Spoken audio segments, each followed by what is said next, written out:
Hello, everyone. Professor Philip Travis.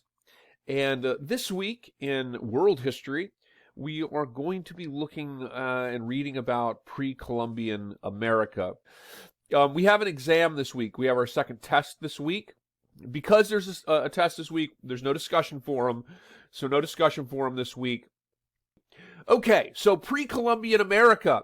The photos that you're seeing here are photos that I took on one of my journeys in the world as a world historian. And these photos are from Cusco, Peru.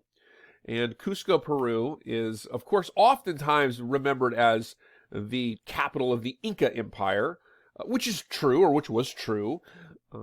But Cusco is a much, much older historical site than just the Incas. A lot of us don't understand that the Inca Empire existed for a couple of centuries before it collapsed following the arrival of the conquistadors led by Francisco Pizarro in the beginning of the 16th century.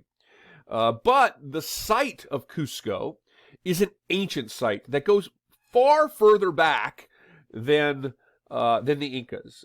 The ancestors of the Incas built the sites that you're looking at.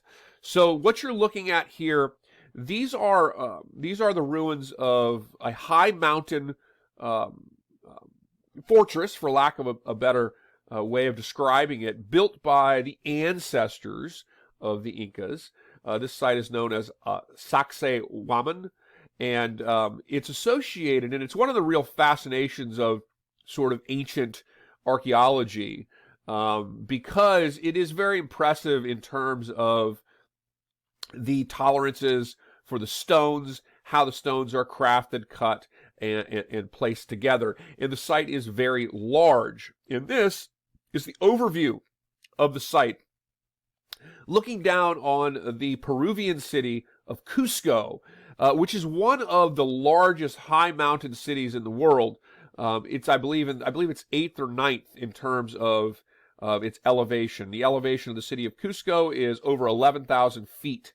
When you travel there, it's very important to acclimate a little bit before you try to go out and do the things that you might do at a regular elevation, or at a lower elevation, I should say, because altitude and elevation very much affects you. And if you've never experienced that, when you travel to these places, make sure you have enough time to give yourself a few days at least to acclimate.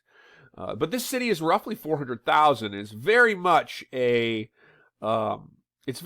Native American city, while it is influenced, of course, by the Spanish, who ultimately conquered and colonized the place that comes to be known as Peru, the country of Peru, and of course also this city.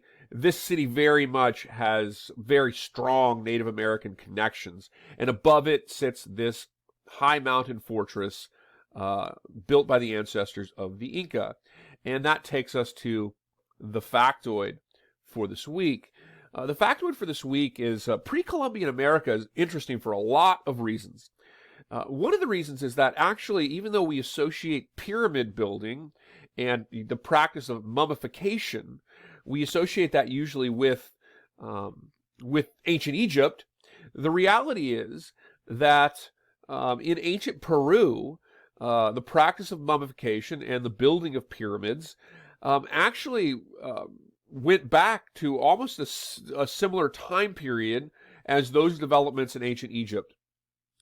In ancient Peru, Corral culture, as it's sometimes called, is known to have built pyramids at roughly around 2500 BCE, which again, very similar dating to the building of the Great Pyramids of Egypt. And of course, the practice of mummification was begun in Peru around a similar time period. And mummification became a very, very, very important part of Peruvian culture and society and religious practice, which the Spanish, when they conquered Peru in the beginning of the 16th century, went to great lengths to destroy that culture and those practices. So pre-Columbian America this week. No discussion forum because it's an exam this week. We have our exam. It's due us Sunday as usual. Please use the study guide. I'll have the exam posted for everyone to start thinking about taking by Tuesday at midnight. Make sure once you open the test, you must take it. Factoid posted in the extra credit discussion board. The factoid for this week is ancient Pre-Columbian America, a site in places like Pre-Columbian Peru.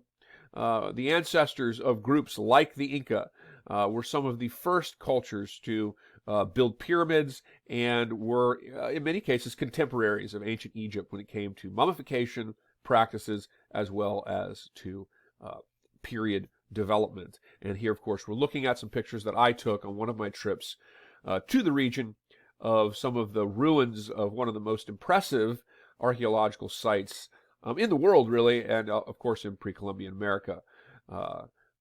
And so you can look at this and kind of see the impressive engineering capabilities of these ancient societies.